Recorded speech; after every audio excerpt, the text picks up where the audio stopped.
En primer lugar, los saludamos esperando que se encuentren bien en sus hogares. Hoy haremos una presentación sobre la fisiopatología reproductiva masculina. Nuestros integrantes son Joaquín Borges, Pablo Mardel, Matías Suárez y que les habla Tomás Pérez.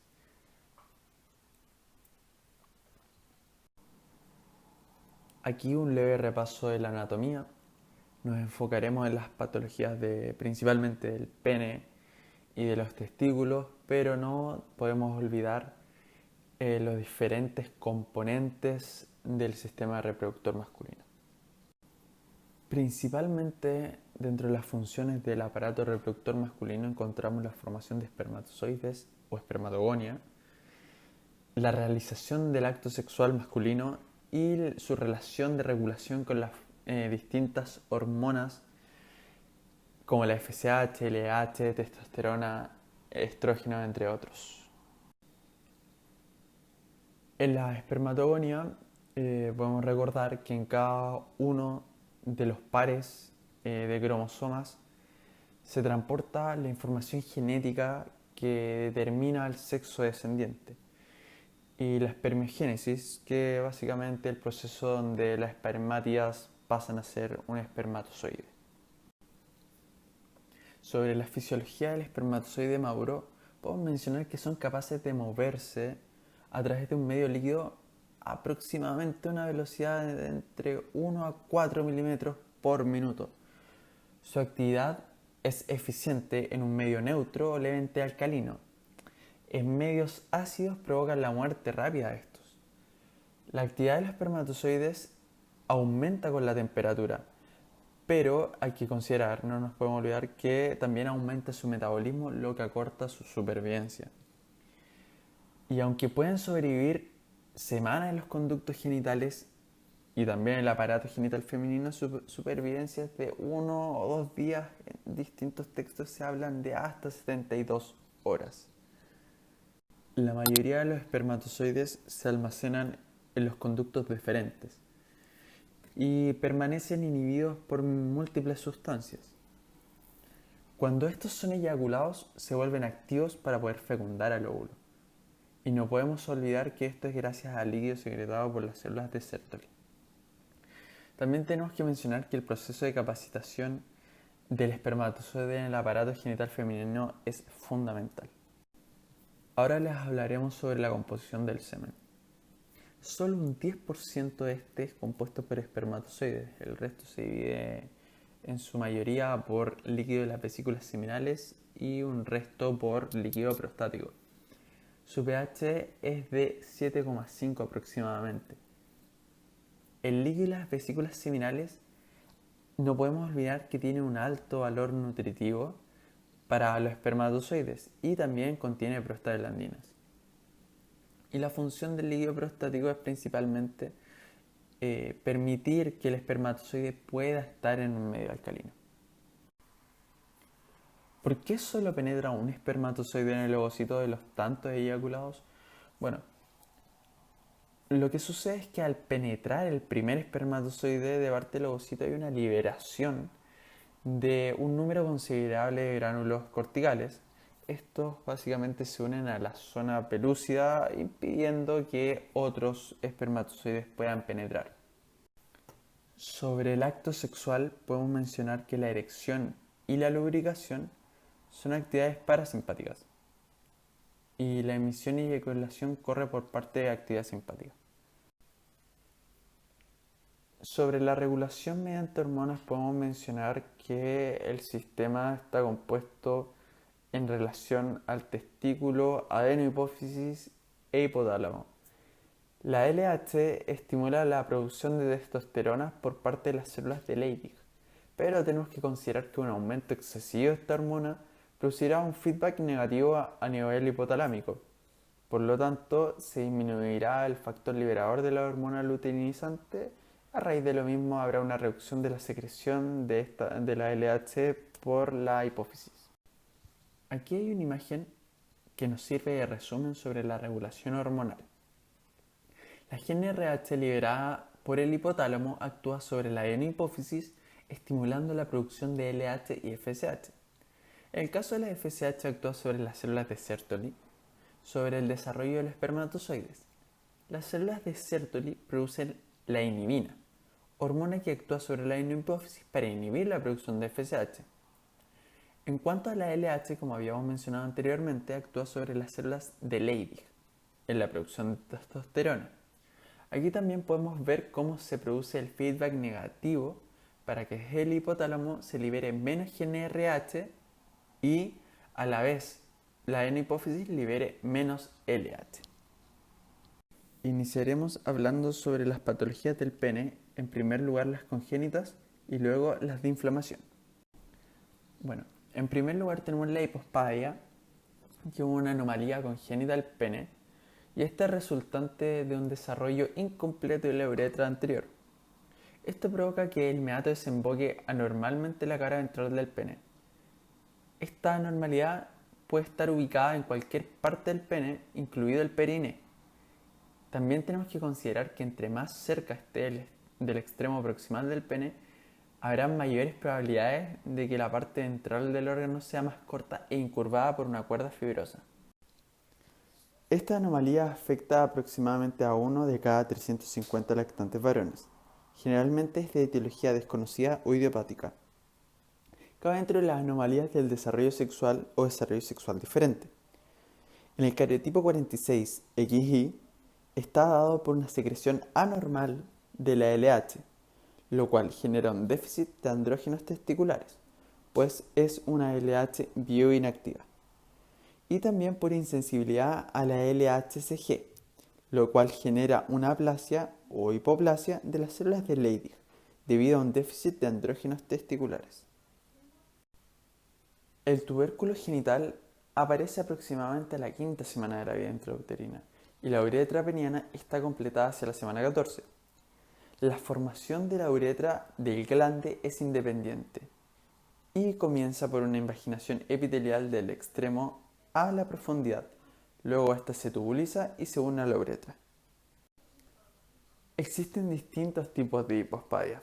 En primer lugar podemos ver aquel que se caracteriza por la detención de la tubulización en algún sector del cual proviene el meato ectópico. También está el tipo donde existe una falta de unión entre la uretra glandular y la peniana. En otro tipo podemos ver una detención en el crecimiento de la placa ventral, que provoca una hipoplasia de toda la cara ventral del pene y donde surgiría la corda que da la incurvación. Y el último tipo que podemos revisar en este caso es por la falta de unión de los repliegues ectodérmicos, con formación del prepucio redundante dorsal. También podemos clasificar la hipospadia según su ubicación. En anterior podemos ver glandular, coronal y subcoronal. En medio podemos ver peniano proximal, medio distal y en posterior penoescrotal, escrotal y perineal. Epispadia. La epispadia es una anomalía peniana en la cual, a diferencia de la hipospadia, la uretra se abre sobre la pared dorsal del pene, como podemos notar en la imagen superior derecha. Esta patología también se puede presentar en el sexo femenino, existiendo un clítoris bífido, una uretra redundante y un cuello vesical deforme. Sin embargo, en esta presentación abocaremos solamente la epispadia masculina. Es una enfermedad mucho menos común y en la imagen derecha inferior podemos observar los tres tipos de fenotipos de pene. En el A se muestra un pene normal, en el B una hipospadia y en el C podemos observar la epispadia. En epidemiología, esta patología afecta mucho más a hombres que a mujeres, teniendo una proporción de 5:1.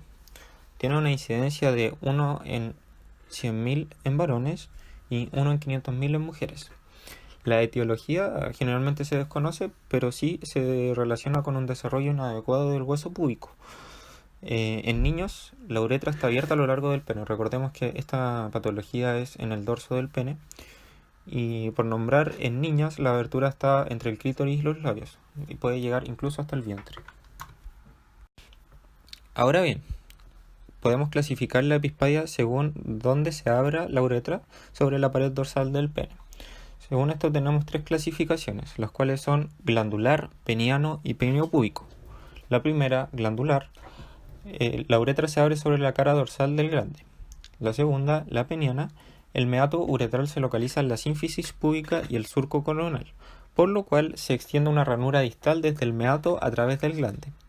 Y finalmente tenemos la peniopúbica, en la cual la abertura uretral es la unión peniopúbica y todo el pene tiene una ranura dorsal distal que se extiende a través del glande, es decir, es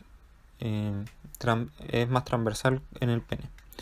Como podemos observar en la imagen de su derecha, tenemos los tres puntos de partida de esta epispadia, siendo la primera en el glande, la glandular, la segunda más superior, la peniana, y la tercera que parte prácticamente en todo el pene. Fimosis. La fimosis es el impedimento de retracción del prepucio para descubrir el glande, a raíz de la estrechez del primero, es decir, del prepucio. Se puede dividir entre fimosis patológica o fisiológica. En niños suele resolverse sin tratamiento. En adultos puede ser causado por mala higiene y episodios de balanitis o balanopostitis. La balanitis se verá después de esta patología. Puede ser un factor predisponente de cáncer peniano. En la mayoría de los casos de fimosis solo ha afectado el glande, aunque también podría llegar a involucrar el meato y además la uretra anterior. Se presenta a través de esclerosis anural distal del prepucio con una coloración blanquecina o formación de placas, irritación, disuria y en ocasiones sangrado, dependiendo de la gravedad de la fimosis. A su derecha podemos observar diferentes formas clínicas de presentación de esta fimosis.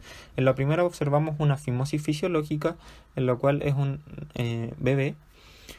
La fimosis fisiológica se presenta generalmente en los 3 a 4 primeros años de vida y no debe ser forzada las retracciones, ya que esto pudiera generar una fimosis patológica. Esto se debería corregir con el tiempo. También tenemos en la segunda imagen una balanitis, la cual está ocasionando esta fimosis. Pero en este caso se puede observar que la retracción alcanza a descubrir la uretra anterior, a diferencia de la figura 5, en la cual la balanitis, la inflamación de este glande, no nos permite la retracción ni siquiera parcial del prepucio, dejando en claro que no podemos ver la uretra anterior. Y por último tenemos en la figura 6 la parafimosis, de la cual hablaremos en la siguiente diapositiva. La parafimosis es un estado en el cual el prepucio retraído no puede volver a su posición normal, lo cual impide cubrir el glande. Es considerado una emergencia, ya que se presenta un atrapamiento del glande, lo cual lleva a la falta de irrigación del glande, con su consecuente isquemia y posterior necrosis, si es que no se trata a tiempo.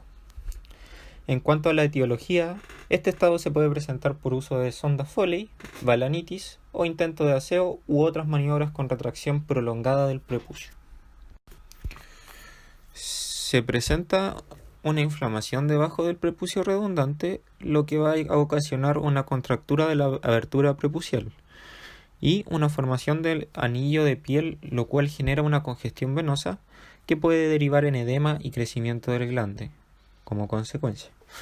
La condición puede empeorar al grado que exista una oclusión arterial y necrosis del glande. Es por esto que es considerada una emergencia médica. A la derecha podemos observar cómo se observaría una parafimosis. En la imagen inferior derecha podemos observar el edema en el cuerpo del pene y el edema en el glande. Ahora bien, pasando al apartado de inflamaciones del pene, podemos decir que afectan casi invariablemente al glande y al prepucio. Comprenden una amplia variedad de infecciones que se pueden clasificar tanto en específicas como inespecíficas. Dentro de las primeras nombradas encontramos las inflamaciones generadas por sífilis, gonorrea de tipo chancroide, granuloma inguinal, linfopatía venérea o herpes genital. Estas se clasifican dentro de las infecciones de transmisión sexual y no las veremos en esta presentación. Las inespecíficas, por otra parte, podemos ver la balanitis, dentro de la cual vamos a hablar enseguida. Balanitis. La balanitis es un proceso inflamatorio que afecta al glande de forma tanto aguda como crónica y que suele coexistir con la inflamación del prepucio, denominándose a esta balanopostitis. Afecta del 3 al 11% de los hombres y dentro de sus factores predisponentes podemos encontrarlo en varones no circuncidados. También tenemos como factores de riesgo la retracción del prepucio, la mala higiene o higiene exagerada, pacientes diabéticos con infecciones, alergias de contacto, uso de automedicación tópica o traumatismo. Dentro de los agentes más frecuentes que causa esta patología encontramos la Candida albicans. Podemos clasificar a la balanitis según su causa. Dentro de estas se encuentran la traumática, la irritativa, la alérgica por anaerobios o candidiásica, infecciosa, crónica o serótica obliterans. La balanitis traumática puede ser causada por heridas accidentales o traumatismos de fricción que originan erosiones y o fisuras dentro del glande. También tenemos la balanitis irritativa, que va a ser por falta de higiene y esto va a generar una retención de esmegma. El uso de lubricantes afrodisíacos, antisépticos o tratamientos tópicos también pueden generar este tipo de balanitis irritativa. La balanitis alérgica puede ser de contacto por aplicación de un alérgeno provocando una reacción alérgica a dicho contactante. También puede ser una reacción alérgica toxicodermia por administración oral o parenteral de un medicamento, sobre todo la doxiciclina, el ácido acetilsalicílico o aspirina y AINES, entre otros. Esto va a provocar un exantema en el glande que puede ser ampolloso con ulceración posterior, generando un eritema fijo pigmentario o exantema fijo medicamentoso. También tenemos la balanitis infecciosa, que puede ser por anaerobios como por cándida. Por anaerobios puede presentar una inflamación subprepucial con mal olor.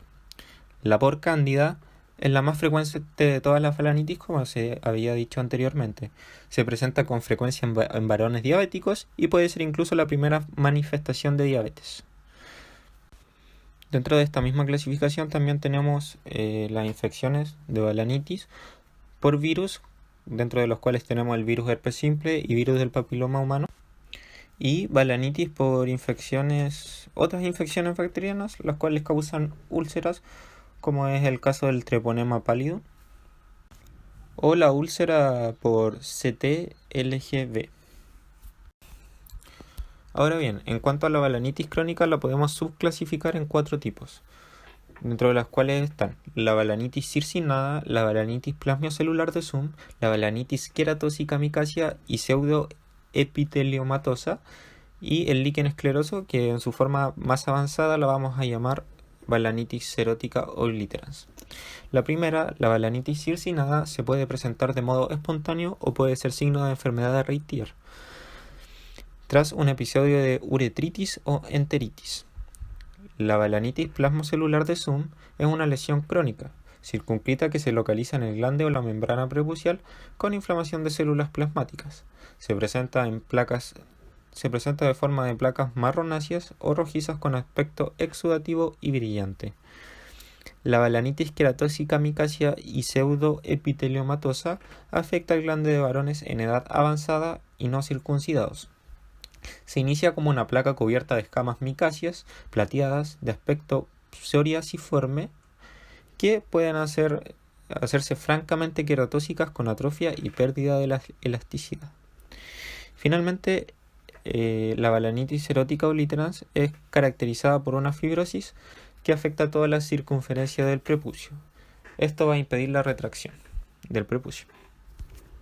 La disfunción sexual eréctil, o también llamada impotencia, se define como la incapacidad del hombre de desarrollar o de mantener una erección suficientemente rígida para poder tener un coito satisfactorio.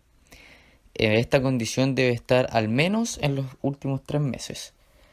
Se puede clasificar según su momento de aparición, en primaria, que existe desde la pubertad, y en secundaria, que aparece luego de un periodo de actividad sexual y función eréctil normal.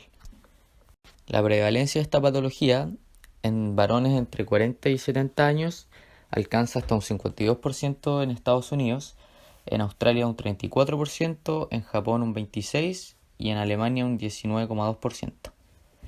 En un estudio realizado por la revista chilena Urología, se logró obtener una prevalencia de 51,4% en nuestro país, y en un estudio en Valparaíso se alcanzó un 52% en los mayores de 40 años.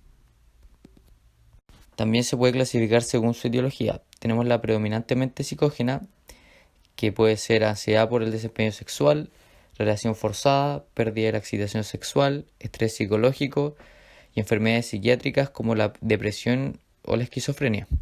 Esta es la principal causa en menores de 40 años. También tenemos las causas orgánicas, que puede ser neurogénica, como una esclerosis múltiple, una neuropatía autonómica, principalmente en los nervios parasimpáticos, una causa endocrinológica, que puede ser disminución de testosterona, vasculogénica, arterial o cavernosa, y la inducida por drogas o fármacos. La causa orgánica es la principal causa en mayores de 50 años. Y por último podemos tener causas mixtas. Para poder tener una correcta erección se necesita tener un flujo sanguíneo adecuado, por lo que no es raro encontrar que dentro de pacientes mayores a 50 años la principal causa sea la causa vascular, ya que en pacientes mayores a esta edad es muy frecuente encontrar hipertensión arterial, síndrome metabólico o aterosclerosis. Por lo tanto, la disfunción eréctil se puede usar como un predictor a futuros eventos como eventos cerebrovasculares, infarto al miocardio, etc. Dentro de los medicamentos que podemos encontrar que pueden producir impotencia están los antidepresivos tricíclicos, la fenitoína, los betabloqueadores, la levodopa, benzodiazepinas y entre otros, y algunas drogas como cocaína y marihuana. El priapismo es definido como la condición patológica caracterizada por una erección del pene que persiste más allá o no está relacionada con ninguna estimulación sexual. Se clasifica en isquémico y en priapismo arterial. Un estudio reveló que la incidencia del priapismo es aproximadamente 1,1 casos por cada 100.000 habitantes por año, o sea que en general esta patología es de incidencia baja. El priapismo isquémico es la forma más común de priapismo. Se da hasta en un 80% de los casos por uso de fármacos, principalmente por fármacos usados para combatir la disfunción eréctil. Generalmente se presenta con una erección dolorosa y una máxima rigidez que es caracterizada por la ausencia de flujo sanguíneo cavernoso. Tiene una duración de más de 4 horas y es una urgencia clínica. Las potenciales consecuencias de esta patología puede ser fibrosis corporal irreversible y una disfunción eréctil permanente. El priapismo arterial, también llamado de alto flujo, se produce como consecuencia del flujo arterial cavernoso no regulado como resultado de un trauma agudo perineal, el cual lleva a la formación de una fístula arteriolacunar. El flujo arterial turbulento producido por la fístula lleva a la liberación no regulada de óxido nítrico endotelial, que impide la detumescencia y la formación del coágulo en la fístula arteriolacunar.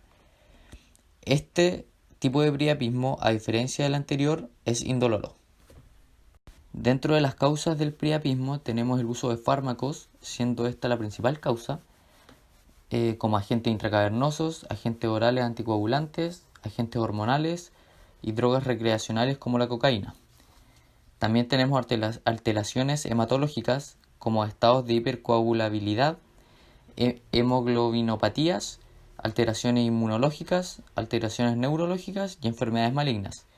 Y tenemos otras causas menos comunes como el monóxido de carbono o el veneno de la araña viuda negra. Dentro de los testículos y el epididimo hablaremos de malformaciones congénitas como la criptorquidia, la inflamación de estos y problemas vasculares como la torsión y el varicocele. La criptorquidia es la falta completa o incompleta de descenso de los testículos intraabdominales hasta el sacro escrotal. Dentro de la normalidad se espera que los testículos inicien el desplazamiento desde la cavidad abdominal para que en los últimos 2 meses de vida intrauterina lleguen al escroto. También se debe considerar que en casos de lactantes prematuros no siempre se completa el descenso antes de nacer. Esta patología en la mayoría de los casos se presenta de forma aislada, pero en algunos casos se pueden presentar otras malformaciones de la vía genitourinarias como la hipospadia.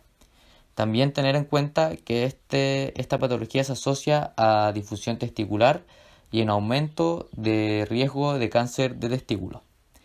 Afecta aproximadamente al 1% de la población masculina y suele ser de carácter unilateral, pero en un 10 o un 30% de los casos es bilateral.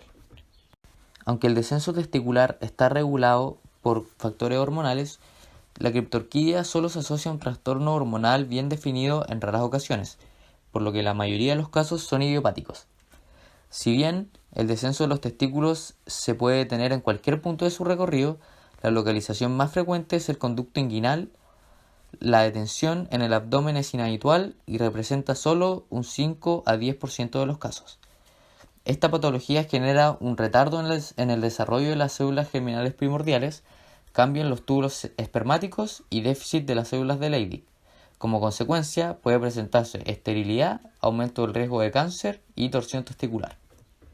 Los varones con criptorquidia unilateral generalmente tienen un recuento menor de espermatozoides. Además, estos son de baja calidad y menor capacidad de fecundación que los producidos en los testículos que hayan descendido normalmente. En los casos bilaterales se presenta azoospermia, que es la ausencia de espermatozoides en el semen. También es importante destacar que esta patología es totalmente asintomática y se puede detectar solamente cuando el doctor explora y detecta el sacro escrotal vacío. Inflamación testicular. Se ve más frecuentemente en el epidídimo, epididimitis, que en los testículos, orquitis. Dentro de los tres principales trastornos inflamatorios específicos se puede evidenciar que la gonorrea y la tuberculosis afectan principalmente al epidídimo, mientras que la sífilis a los testículos. La gonorrea, en casos graves puede provocar abscesos en el epidídimo con la consiguiente destrucción y cicatrización de este. También puede diseminarse al testículo. La parotiditis, en hombres postpuberales puede producir una afectación testicular en un 20-30% de los casos y a menudo la orquitis una semana después de la inflamación de las glándulas parótidas. Tercero, tuberculosis.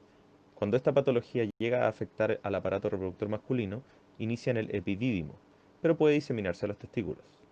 Histológicamente se puede ver la clásica presentación de granulomas que se ven en otras localizaciones con tuberculosis. Cuarto, sífilis. El testículo es el primero en casi todos los casos en inflamarse para luego inflamarse el epidídimo, aunque en algunos casos no se ve afectado. Las epididimitis y orquitis inespecíficas están altamente relacionadas a infecciones urinarias que alcanzan al epidídimo y los testículos, ya sea mediante los conductos deferentes o los vasos linfáticos del cordón espermático. En el caso de la epididimitis varía con la edad del paciente. Orquitis granulomatosa autoinmunitaria. En esta inflamación se sospecha una causa autoinmunitaria, pero en realidad es idiopática, aunque sea asociado a traumatismos o cirugía testicular previa. Se da en hombres de mediana edad como una masa testicular dolorosa de inicio súbito que puede ir o no acompañada de fiebre. Sin embargo, en algunos casos crece una masa indolora que simula un tumor, por lo que se puede distinguir de este último, ya que histológicamente se pueden presentar granulomas. Tener en consideración que mediante imágenes es casi imposible distinguir esta patología de un tumor, mediante una ecografía, por ejemplo. En la figura 3, imagen A, se muestra el examen microscópico mostrando infiltrado inflamatorio intersticial con formación granulomatosa y con infiltrado linfoplasmocitario tubular. En la imagen B está el detalle de la lesión granulomatosa mostrando una célula multinucleada gigante en el cuadrante inferior derecho. Torsión testicular. Es la torsión del cordón espermático, el cual sostiene los testículos en el escroto. Cuando esto ocurre, se interrumpe el riego sanguíneo al testículo y al tejido cercano en el escroto. Es considerada una urgencia quirúrgica. Tiene dos picos de incidencia. El primero es en el periodo neonatal y el otro durante la pubertad. Sin embargo, puede ocurrir a cualquier edad. Cerca del 65% de los casos ocurren en niños y adolescentes entre 12 y 18 años. La incidencia en adultos se estima en 1 de cada 4.000 en los hombres menores a 25 años y es rara en varones mayores a 35 años. Es producida por ausencia o inadecuada fijación del testículo a la túnica vaginal. Esta alteración anatómica puede producir una rotación axial del cordón espermático. Inicialmente produce una disminución del retorno venoso y, dependiendo del tiempo de evolución y del grado de rotación del cordón espermático, se presentan los diferentes síntomas, ya sea dolor, edema o interrupción del flujo arterial. Varicocele. Es la dilatación varicosa de las venas espermáticas y o plexo pampiniforme que ocurre por una incompetencia valvular venosa o aumento de presión intravascular que condiciona la existencia de un reflujo retrógrado en la vena espermática. Clásicamente se conocen dos tipos de varicocele. El primario o idiopático se asienta más frecuentemente en la vena espermática interna izquierda y el secundario a obstrucción del sistema venoso que es causado, por ejemplo, por cáncer renal o tumores retroperitoneales. Desde el punto de vista anatómico, se pueden clasificar en espermático, cremastérico o mixto. En el espermático, el plexo anterior y la vena espermática interna son vías de reflujo. En el cremastérico, afecta el plexo posterior. Y en el mixto, ambos plexos están afectados. Se estima que la incidencia en la población general es de 10 al 15%, siendo la patología escrotal más común. La incidencia del varicocele es mucho más frecuente en hombres infértiles, varía desde un 40 a un 81%, que en la población general, que va hasta un 15%. La incidencia del varicocele en el testículo izquierdo es superior al del derecho. Un estudio con muestra igual a 504 personas con varicocele encontró un total del 85,5% de varicoceles izquierdos, un 14% bilateral y solo un 0,4% derechos. Esto tiene bases anatómicas, ya que 1. Mayor longitud de la vena espermática izquierda que la derecha. 2. Menor frecuencia en la existencia de válvulas venosas en el lado izquierdo que en el derecho. Y 3. Desembocadura en ángulo recto de la vena espermática izquierda en la vena renal. Prostatitis o inflamación de próstata. Se pueden dividir en varias categorías. La primera, bacteriana aguda, se da principalmente por los mismos microorganismos que causan infecciones urinarias. Escherichia coli, otros bacilos gram negativos, enterococos y estafilococos. El diagnóstico se da por un cultivo de orina más el cuadro clínico. En segundo lugar tenemos la bacteriana crónica, mismos microorganismos que causan la prostatitis bacteriana aguda. En la mayoría de los casos esta patología no tiene antecedentes. Sin embargo, se puede evidenciar infecciones urinarias a repetición, de ataques agudos y va evolucionando insidiosamente. El diagnóstico se da por la leucocitosis en las secreciones del masaje prostático más el cultivo. Tercero, A bacteriana crónica. Es la forma más frecuente de prostatitis en la actualidad. Es de etiología desconocida. Tener en cuenta que clínicamente no se puede distinguir de una bacteriana crónica. Lo que se puede observar es que no hay infecciones a repetición en las vías urinarias y en cuanto a laboratorio se observa leucocitosis al igual que en la bacteriana, pero el cultivo para bacterias aparece negativo. Cuarto, granulomatosa. Puede ser específica, donde se puede identificar un agente etiológico, o inespecífica, donde no se logra. En el caso de las específicas, la causa más común es que ocurra de forma secundaria en el tratamiento de carcinoma de vejiga. También pueden haber causas micóticas, pero esto es exclusivo en inmunosuprimidos. En cuanto a la inespecífica, se da por una reacción a las secreciones de los conductos y los acinos prostáticos rotos. Dentro de las referencias utilizadas principalmente están Guyton y Hall y Gannon, que son tratados de fisiología médica, el libro de Robin y Cotran, Patología Estructural y Funcional, y un paper acerca de orquitis idiopática granulomatosa, que fue un estudio anatomopatológico.